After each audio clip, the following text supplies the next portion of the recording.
തിരികെ വാർത്തയിലേക്ക്. ഡൽഹിയിൽ തീപിടുത്തം, 2 കുട്ടികൾ വെന്തു മരിച്ചു. വിവരങ്ങളുമായി അഫ്സാന ചേരുന്നുണ്ട്. അഫ്സാന, എന്താണ് തീപിടുത്തത്തിന് കാരണം? പുതിയ വിവരങ്ങൾ എന്തൊക്കെയാണ്? കാർത്തു, ഡൽഹിയിലെ രോഹിണിയിലാണ് വൻ തീപിടുത്തം ഉണ്ടായിരിക്കുന്നത്. തീപിടുത്തത്തിൽ 2 കുട്ടികളാണ് മരിച്ചിരിക്കുന്നത്. 2-3 വയസ്സുള്ള കുട്ടികളാണ് മരിച്ചിരിക്കുന്നത്. നിരവധി പേർക്ക് പരിക്കേറ്റിട്ടുണ്ട്. ഡൽഹിയിലെ രോഹിണിയിലെ സെക്ടർ 17ലാണ് തീപിടുത്തം ഉണ്ടായിരിക്കുന്നത്. ഇത് ഒരു ചേരി പ്രദേശമായതുകൊണ്ട് തന്നെ നിരവധി, അതായത് 800-ലധികം താൽക്കാലിക കെട്ടിടങ്ങളാണ് കത്തി നശിച്ചത്. മാത്രമല്ല, തൊട്ടടുത്ത് ചേരി പ്രദേശമായതുകൊണ്ട് തന്നെ തൊട്ടടുത്തടുത്ത് കെട്ടിടമാണ് തീ ആളിപ്പടരുകയാണെന്നാണ് അറിയാൻ കഴിയുന്നത്.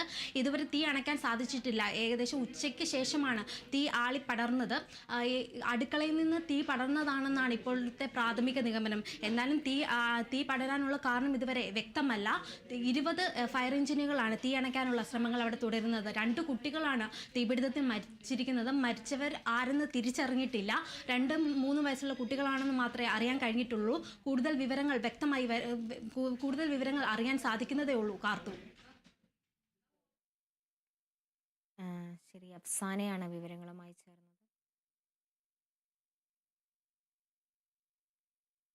നന്ദിലത് ചീമാട് ബെൻസ ഓഫർ സമ്മാനങ്ങൾ വിതരണം ചെയ്തു.